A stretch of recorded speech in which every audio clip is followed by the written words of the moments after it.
On January 12, 2010, Haiti suffered a 7.0 magnitude earthquake that left devastation, death, and destruction in its wake.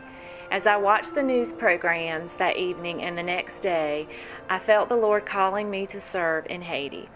I wanted my husband David to put me on a plane right then. Through God's intervening and much planning, I made my first trip in June of 2010, and now will be taking my 10th trip in April with MPH Special Needs Programs of MPH Haiti.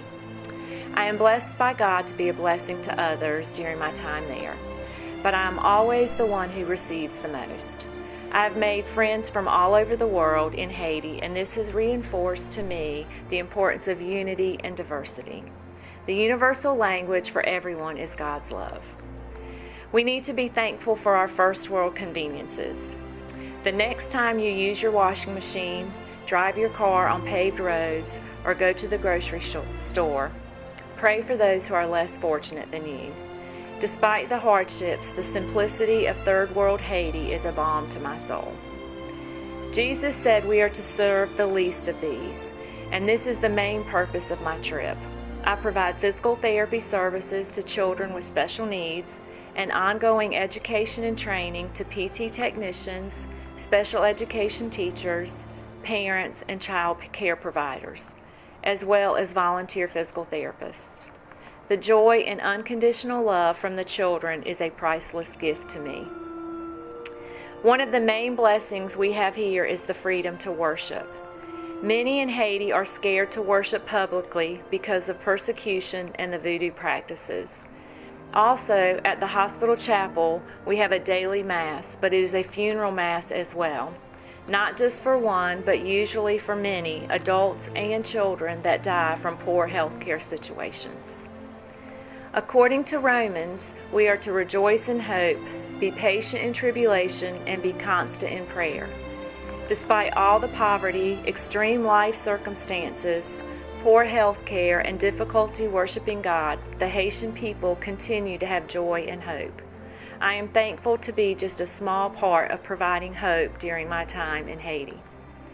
Haiti is a country that is beautifully broken, but there is beauty from ashes, and God will place those pieces back together again with help from willing servants. There are several specific needs that I have been requested to assist with this year from the staff in Haiti, such as elevated toilet seats, Velcro, adaptive spoons, and adaptive cups.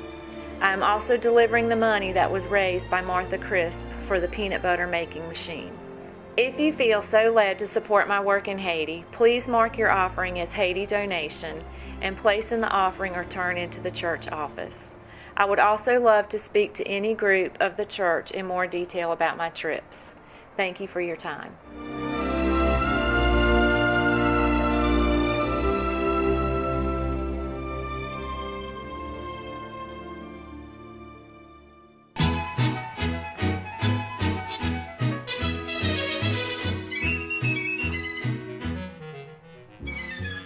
Oh, hi there.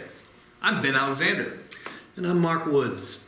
Woods, what do your kids ask you every night when you're putting them to bed? They usually ask me if they can stay up and watch TV. What else do they ask you? Well, once I finally get them to actually lay down, they usually ask for a story. Tell me this, how might they react if you told them this story? And they lived happily ever after, the end.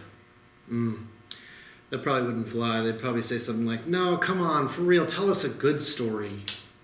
Church, Easter is right around the corner, and Easter is a wonderful celebration of the defeat of death by the resurrection.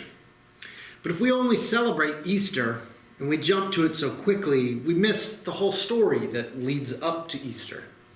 As your preachers, we want to urge you not to skip the story this year. And we want to urge you to do that by participating in our threefold telling of that story through our special services in Holy Week. The first part is Maundy Thursday, which will be March 29th at 6:30 here in our Christian Life and Ministry Center. We will celebrate that Christ celebrated the Passover with his disciples. And then after the meal, he washed the feet of the disciples. And then they went together out to pray in the Garden of Gethsemane.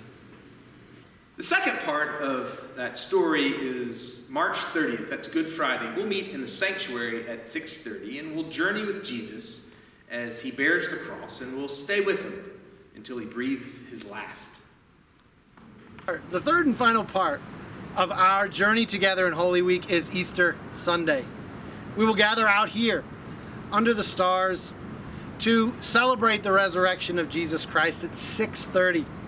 Then we will march into the CLMC and we will celebrate Holy Communion. Then we will eat breakfast together. We'll have our regular services, 8:45, 9, and 11 and 11:11.